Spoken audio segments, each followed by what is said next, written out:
사람들은 저를 부러워했습니다. 대한민국에서 손꼽히는 건설회사의 외며느리, 수백 평짜리 저택과 평생 쓰고도 남을 도운 부족한 것 하나 없는 삶. 하지만 이 거대한 집은 제게는 화려한 감옥일 뿐이었습니다. 제 남편 김민석은 단 한 번도 저를 여자로 봐주지 않았습니다.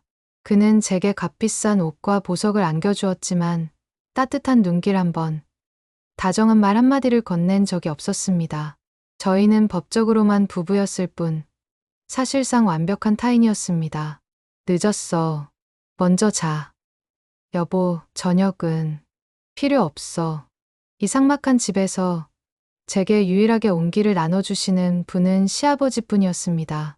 한때는 제게를 호령했던 회장님, 2년 전 평생의 반려였던 시어머니를 잃고 뒤이어 찾아온 뇌졸중으로 몸의 왼쪽을 자유롭게 쓰지 못하게 되신 분이었죠. 햇살이 드는 온실, 휠체어에 앉은 시아버지가 멍하니 창밖을 보고 있다. 지혜가 다가가 그의 어깨에 부드럽게 담요를 덮어준다. 시아버지는 그런 지혜를 보고 희미하게 미소 짓는다. 고맙다, 아가. 아니에요, 아버님. 따뜻하게 하고 계세요. 아들인 남편조차 귀찮아하는 시아버지의 말벗이 되어드리고 식사를 챙겨드리는 것은 온전히 제 몫이었습니다. 우리는 많은 대화를 나누지 않았습니다. 하지만 같은 공간에서 같은 외로움을 공유하고 있다는 것을 서로의 눈빛만으로도 알 수 있었습니다. 그는 제게 시아버지이자 이 집의 유일한 제 편이었습니다. 그날은 시아버지의 기분이 유독 좋아 보이셨습니다. 제가 어릴 적 이야기를 해드리자 오랜만에 소리 내어 웃으시기까지 했죠. 그 모습을 마침 일찍 귀가한 남편이 보고 있었습니다. 지혜가 시아버지의 휠체어 옆에 쪼그려 앉아 과일을 깎아드리며 웃고 있다. 시아버지도 환하게 웃고 있다. 그 모습을 차가운 눈으로 굳은 표정의 민석이 서서 지켜보고 있다. 두 분 아주 보기 좋으시네요. 내가 모르는 부자지간인 줄 알겠습니다. 남편의 목소리는 얼음처럼 차가웠습니다. 저는 당황해서 자리에서 일어났습니다. 일찍 오셨네요. 저녁. 지혜의 말을 무시하고 시아버지에게 다가가며 아버지. 남편은 시아버지의 휠체어 손잡이를 잡고 제게 들으라는 듯. 하지만 아버지를 향해 경멸적인 목소리로 말했습니다. 아버지, 저 여자가 잘해주는 건 다 돈 때문인 거 아시죠? 아버지 돌아가시면 저 재산이 전부 자기 차지가 될 거라고 믿고 있는 거니까 너무 순진하게 믿지는 마세요. 돈 때문에 잘해주는 것이라는 남편의 말은 비수가 되어 제 심장에 박혔습니다. 하지만 저보다 더 큰 상처를 입은 분은 아들에게서 존재를 부정당한 시아버지였습니다. 그날 이후 아버님은 식사를 전부 거부하시고 멍하니 창밖만 바라보시며 빠르게 쓰러져 가셨습니다. 남편 민석은 외투를 챙겨 그대로 나가버린다. 거실에 남은 지혜와 시아버지. 지혜는 상처받은 얼굴로 시아버지에게 다가가 말없이 그의 무릎에 덮인 담요를 여며준다. 시아버지의 눈에서 눈물 한 방울이 휠체어 팔걸이 위로 툭 떨어진다. 남편은 그 후로 며칠간 집에 들어오지 않았습니다. 그리고 며칠 뒤 제게는 전화 한 통으로 자신의 장기 해외 출장을 통보했습니다. 그에게 더 이상 아내도 아버지도 없는 듯 했습니다. 텅 빈 저택. 지혜가 죽을 쏘어 시아버지의 방으로 가져간다. 시아버지는 입을 굳게 닫고 고개를 젓는다. 아버님, 이러다 정말 큰일 나세요. 한 숟갈만이라도 제발요. 됐다. 다 부질없는 짓이다. 아들의 말에 삶의 의지를 놓아버린 시아버지의 모습에 제 마음은 찢어질 듯 아팠습니다. 그때였습니다. 의사가 왕진에 와서는 제게 청천벽력 같은 말을 했습니다. 회장님, 기력이 너무 쇠하셨습니다. 이러다 욕창이라도 생기면 폐혈증으로 위험해질 수 있어요. 무조건 매일같이 몸을 깨끗하게 씻겨드려야 합니다. 저는 간병인을 부르겠다고 했지만 아버님은 불같이 화를 내며 거부하셨습니다. 그는 앙상한 손으로 오직 제 옷소매만을 붙잡았습니다. 제게는 선택지가 없었습니다. 이 거대한 저택에 우리 두 사람 외에는 아무도 없었으니까요. 습기가 가득 찬 넓고 고급스러운 욕실. 지혜가 결심한 듯 조심스럽게 시아버지의 몸을 부축해 목욕 의자에 앉힌다. 그녀의 표정에는 의무감과 함께 어쩔 수 없는 수치심과 긴장감이 서려 있다. 욕실 문을 닫는 순간 저는 세상과 완벽히 단절되었습니다. 뜨거운 김이 거울을 지우고 타일 벽을 타고 흐르는 물소리가 모든 소음을 집어삼켰습니다. 이것은 금지된 공간이었고 지금부터 벌어질 일은 누구에게도 말할 수 없는 우리 둘만의 비밀이 될 터였습니다. 며느리로서의 의무. 그것은 내게 남은 마지막 허물이었습니다. 나는 그 허물을 뒤집어 쓴 채 시아버지의 등 뒤로 다가섰습니다. 비누거품을 낸 내 손이 처음 그의 등에 닿았을 때 나는 그만 숨을 멈췄습니다. 늙고 병들었으리라 생각했던 그의 등은 세월의 지도가 그려진 단단한 대지다디와도 같았습니다. 평생 가족을 위해 짊어졌을 짐의 무게가 거친 피부결을 통해 내 손바닥으로 고스란히 전해져 왔습니다. 무심하고 소년 같기만 한 내 남편의 등과는 너무나도 다른 한 남자의 생애였습니다. 내 손길은 점차 대담해졌습니다. 의무감은 어느새 길을 잃고 금지된 호기심이 그 자리를 대신했습니다. 나는 그의 어깨를 지나 쇄골의 뼈마디를 따라 희끗한 털이 듬성듬성 나 있는 가슴팍으로 천천히 손을 옮겼습니다. 얇은 피부 아래 그의 심장이 묵직하고 느리게 뛰는 것이 느껴졌습니다. 쿵쿵 쿵 그 소리는 내 심장 소리와 공명하며 내 아랫배에 낯설고 뜨거운 소용돌이를 일으켰습니다.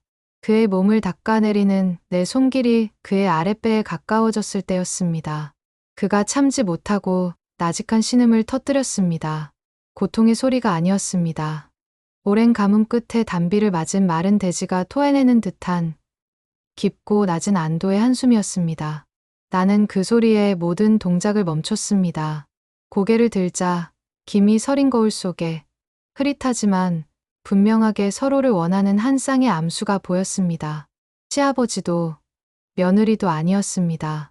그저 외로운 남자와 더 외로운 여자였습니다.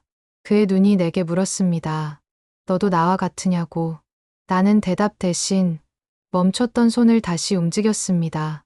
비누거품으로 미끄러워진 내 손가락이 그의 가장 깊고 은밀한 곳을 스치듯 지나갔습니다. 그것은 실수가 아니었습니다. 명백한 대답이자 돌이킬 수 없는 동의였습니다. 그 순간 그가 내 손 위로 자신의 거친 손을 포개어왔습니다. 더 이상은 안 된다는 제지인 동시에 결코 놓아주지 않겠다는 속박이었습니다. 우리는 그렇게 가장 추악하고도 가장 순수한 방식으로 서로의 영혼을 위로했습니다. 그날 밤 이후 집안의 공기는 완전히 달라졌습니다.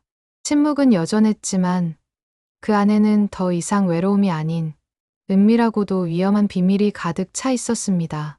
지혜가 시아버지의 잠자리를 봐주고 막 방을 나서려 한다. 시아버지는 쇠약하지만 눈빛은 그 어느 때보다 또렷하다. 나직하고 힘겹게 아가. 저는 걸음을 멈췄습니다. 아버님이 떨리는 손으로 저를 불렀습니다. 지혜가 침대 곁으로 다가간다. 시아버지는 주변을 경계하듯 살피더니 있는 힘을 다해 지혜의 손을 잡아챈다. 그리고 그의 손바닥 안에서 작고 낡은 열쇠 하나가 지혜의 손으로 건네진다. 대서재 비밀 금고 민석이는 몰라 절대. 그것이 무슨 의미인지 생각할 틈도 없이 등 뒤에서 서늘한 기운이 느껴졌습니다. 남편 민석이 서 있다. 해외 출장을 갔어야 할 그가 일주일이나 일찍 돌아온 것이다. 그의 차가운 시선은 아내의 손에 들린 낡은 열쇠와 그 손을 놓지 못하고 있는 아버지의 손에 정확히 꽂혀 있다. 일주일이나 일찍 돌아온 남편. 그의 싸늘한 시선은 제 손에 들린 낡은 열쇠와 그 손을 놓지 못하고 있는 시아버지의 손에 정확히 꽂혀 있었습니다. 시간은 얼어붙었고 제 심장은 발각된 도둑처럼 미친 듯이 날뛰었습니다. 민석이 차가운 표정으로 방 안으로 걸어 들어온다.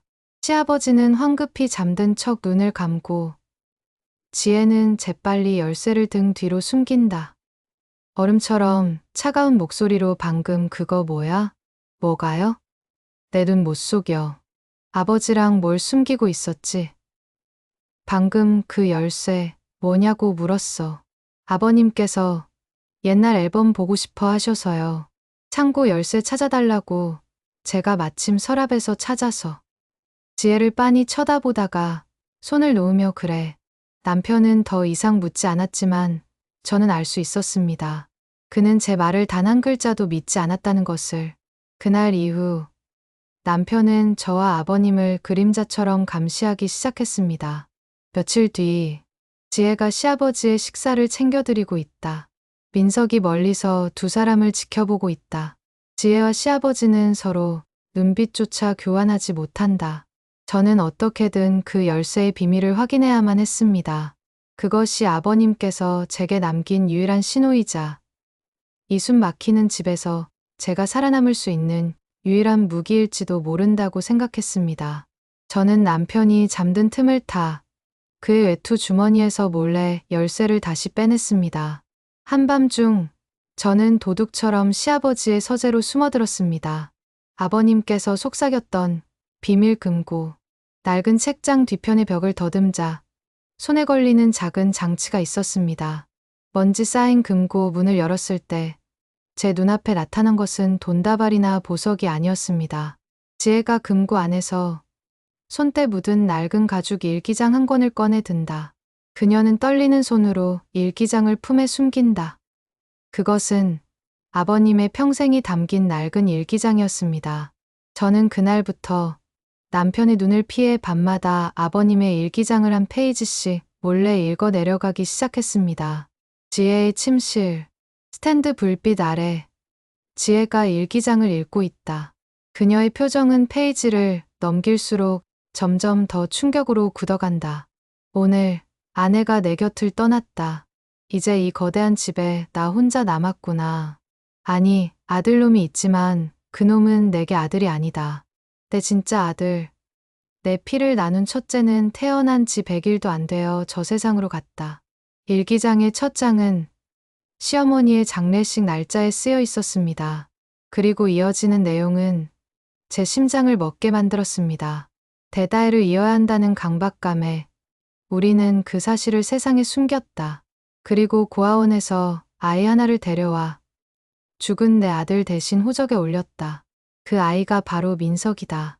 평생을 친아들처럼 키우려 애썼지만 핏줄은 속일 수 없는 것인가. 그놈의 눈에는 늘 나를 향한 원망과 탐욕만이 가득하다. 남편이 아버님의 친아들이 아니었다니. 이 집안의 유일한 후계자인 줄 알았던 그가 사실은 대를 잇기 위해 데려온 양자였다니. 오늘 지혜가 내 몸을 씻겨주었다. 며느리의 몸에서 나는 죽은 내 아내의 향기를 맡았다. 아니다. 그보다 더 깊고 여자로서의 향기였다. 늙고 병든 내 몸뚱이가 수십 년 만에 처음으로 반응하고 말았다. 아가, 너는 내게 며느리가 아니라 이 지옥 같은 삶의 유일한 구원이다. 저도 모르게 제 입을 틀어막았습니다. 아버님께서 저를 그런 마음으로. 그 순간 저는 몰랐습니다. 제가 그 일기장을 읽고 있는 모든 순간을 다른 누군가가 지켜보고 있다는 사실을. 남편 민석의 차 안. 그는 회사 지하주차장에서 스마트폰 화면을 노려보고 있다. 화면 속에는 침실 구석에 설치된 초소형 카메라를 통해 일기장을 읽고 있는 지혜의 모습이 실시간으로 중계되고 있다. 남편은 제 방에, 서재에, 집안 곳곳에 저를 감시하기 위한 눈을 심어두었던 겁니다. 민석이 스마트폰 화면을 확대한다. 지혜가 읽고 있는 일기장의 페이지가 선명하게 보인다. 친아들이 아니다라는 글자를 확인한 순간 민석의 얼굴이 경악과 분노, 그리고 참을 수 없는 모멸감으로 뒤틀리기 시작한다. 그는 제가 자신의 가장 치욕스러운 비밀을 알게 되었다는 사실을, 그리고 아버지의 마음마저 제가 훔쳐갔다고 믿게 된 것입니다. 제가 남편의 가장 치욕스러운 비밀을 알게 되었다는 것을 남편 역시 알고 있었습니다. 그날 이후 고요하던 저택은 보이지 않는 전쟁터로 변했습니다. 우리는 서로에게 총구를 겨눈 채 상대가 먼저 방아쇠를 당기기만을 기다리는 적군이었습니다. 넓은 다이닝룸. 민석이 식탁에 앉아 신문을 보고 있고 지혜가 커피를 가져온다. 민석은 지혜를 쳐다보지도 않고 말한다. 일기장 어디에 뒀지? 무슨 말씀이세요? 내 인내심 시험하지 마. 아버지 일기장 어디에 숨겼냐고 물었어. 이제 아버님의 모든 것은 제가 관리해요. 그게 아버님의 뜻이니까요. 제 평생 처음이었습니다. 남편의 눈을 똑바로 보고 제 뜻을 말한 것은 제 손에 들린 진실이라는 무기가 지난 10년간 저를 억압했던 공포를 이겨내게 만든 것입니다. 남편은 제 당돌한 태도에 잠시 놀란 듯 했지만 이내 경멸적인 미소를 지었습니다. 그래, 어디 한번 해봐. 내가 그 늙은이 뒤에 숨어서 어디까지 할 수 있는지. 그날 이후 남편은 제게서 일기장을 빼앗고 아버님을 고립시키기 위해 수단과 방법을 가리지 않았습니다. 그리고 며칠 뒤 그는 제게 보란듯이 끔찍한 수를 두었습니다. 거실. 민석이 젊고 아름다운 하지만 어딘가 천박하고 오만한 분위기의 여자 체리를 데리고 들어온다. 지혜와 시아버지가 함께 있다. 당신 혼자 아버님 돌보느라 힘든 것 같아서 전문 간병인 한 분 모셔왔어. 오늘부터 우리 집에서 함께 지내실 채린 씨야. 누구 마음대로요. 사모님, 안녕하세요. 회장님 건강은 이제부터 제가 책임질게요. 사모님은 그냥 집안일이나 하시면 되겠네요. 저는 한눈에 알 수 있었습니다. 저 여자가 남편의 내연녀라는 것을. 남편은 저를 모욕하고 동시에 아버님과 저 사이를 감시하고 이간질하기 위해 자신의 여자를 이 집 안으로 끌어들인 것이었습니다. 며칠 동안 채린이 집안을 휘젓고 다닌다. 시아버지에게 억지로 음식을 떠먹이려 하거나 지혜를 사사건건 무시하고 밤늦게 민석의 서재에 드나든다. 하지만 시아버지는 채린의 모든 수발을 거부하고 오직 지혜만을 찾는다. 지혜 내 며느리 불러와. 아버님, 저한테 이러시면 안 되죠. 사모님은 지금 바쁘시다고요. 저택은 세 사람의 팽팽한 기싸움으로 얼어붙었습니다. 저는 밤마다 일기장을 다시 읽으며 아버님이 남긴 진실을 어떻게 세상에 드러내야 할지 고민했습니다. 체리는 그런 제 방을 호시탐탐 노리며 일기장을 찾기 위해 혈안이 되어 있었습니다. 지옥 같은 동거가 계속되던 추석 전날 밤이었습니다. 남편은 명절을 새로운 가족들 앞에서 자신의 권력을 과시하고 싶어 했습니다. 모든 가족들 민석의 친척들이 모인 저녁 식사 자리. 민석, 지혜, 시아버지, 그리고 간병인 자격으로 채린이 함께 앉아있다. 분위기는 살얼음판 같다. 다들 오셨으니 드릴 말씀이 있습니다. 아버님 건강이 많이 안 좋으신 관계로 오늘부로 저희 그룹의 모든 경영권은 제가 정식으로 위임받기로 했습니다. 시아버지와 단 한마디 상의도 없었던 아들의 일방적인 권력 찬탈 선언이었습니다. 여보, 그게 무슨 말이에요? 아버님 허락도 없이. 닥쳐. 넌 이 집안 사람이 아니니 끼어들 자격 없어. 아버지, 제 말이 맞죠? 이제 그 무거운 짐 아들한테 넘겨주시고 편히 쉬셔야죠. 민석이 시아버지에게 다가가 강압적으로 서류를 내밀며 사인을 종용한다. 시아버지는 분노와 모멸감으로 얼굴이 붉어지고 숨을 거칠게 몰아쉬기 시작한다. 이 이천하의 몹쓸 놈. 아들의 배신에 충격을 받으신 아버님께서 결국 쓰러지고 마셨습니다. 모두가 혼란에 빠진 사이 지혜만이 시아버지에게 달려가 그의 몸을 부축한다. 시아버지는 마지막 남은 힘을 다해 오직 지혜의 눈을 보며 그녀의 손을 붙잡는다. 아버님은 저를, 오직 저만을 바라보고 계셨습니다. 그의 눈은 제게 마지막 유언을 남기고 있었습니다. 유언장 정 변호사 잊지 마라, 아가. 시아버지의 손이 힘없이 툭 하고 지혜의 손에서 떨어진다. 그의 눈이 감긴다. 클로즈업된 지혜의 얼굴에는 슬픔과 충격, 그리고 모든 것을 끝내겠다는 비장한 결심이 교차한다. 아버님은 그날 밤 돌아오지 못할 강을 건너셨습니다. 아들의 추악한 탐욕이 결국 아버지를 죽음으로 내몬 것이었죠. 장례식 내내 남편 민석은 슬픔에 잠긴 상주인 척 역겨운 위선 연기를 했습니다. 그리고 그의 곁에는 간병인의 탈을 쓴 내연녀 채린이 마치 안주인처럼 자리를 지키고 있었습니다. 웅장하지만 차가운 분위기의 장례식장. 검은 상복을 입은 민석이 조문객을 맡고 있다. 그 옆에 채린이 서서 조문객들에게 인사를 하고 친척들은 두 사람의 관계를 의아하게 쳐다보며 수군거린다. 지혜는 조금 떨어진 곳에서 모든 것을 꿰뚫어보는 듯한 고요하고 차가운 눈으로 그들을 지켜본다. 저는 울지 않았습니다. 눈물은 모든 것이 끝난 뒤에 흘려도 늦지 않았으니까요. 아버님의 마지막 유언. 정 변호사.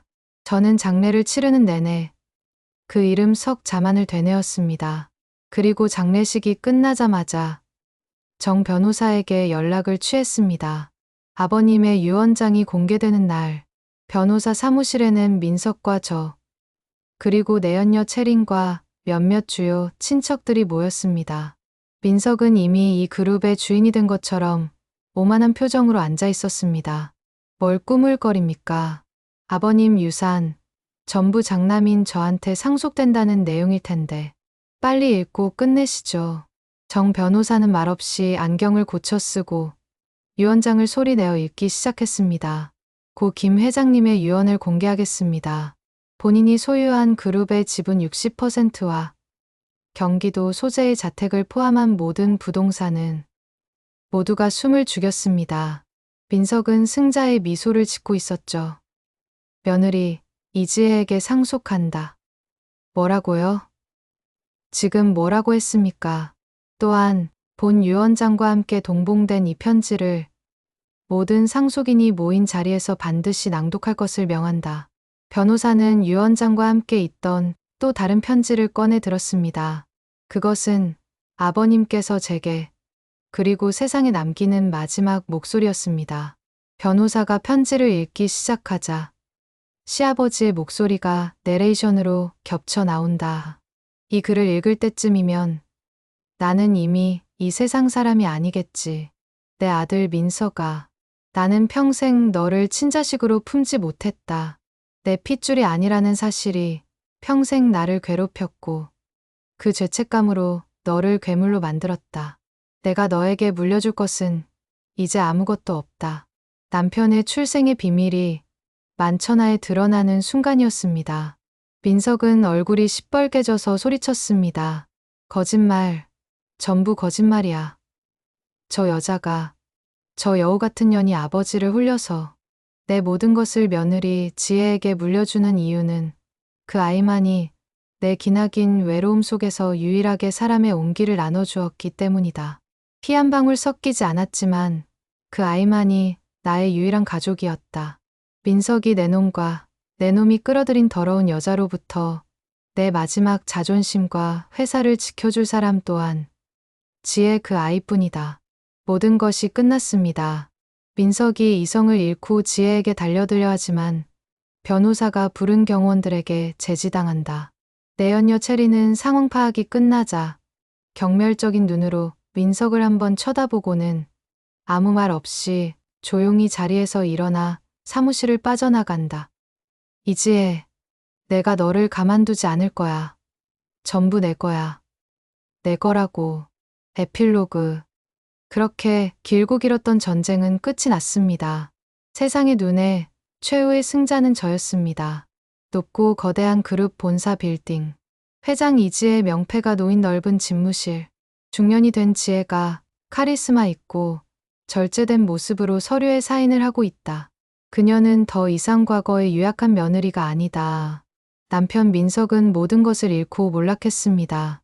저는 아버님의 유지를 받들어 위태롭던 회사를 지켜냈고 사람들의 존경을 받는 경영인이 되었습니다. 밤, 수백 평짜리 저택. 지혜가 홀로 서재에 서서 벽에 걸린 시아버지의 초상화를 바라보고 있다. 집은 여전히 넓고 고요하다. 아버님은 제게 모든 것을 주셨습니다.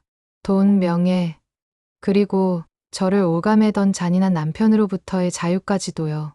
하지만 가끔 이 고요한 집에 홀로 남겨질 때면 저는 생각합니다. 과연 나는 정말로 승리한 것일까요? 지혜가 시아버지의 초상화를 부드럽게 쓸어본다.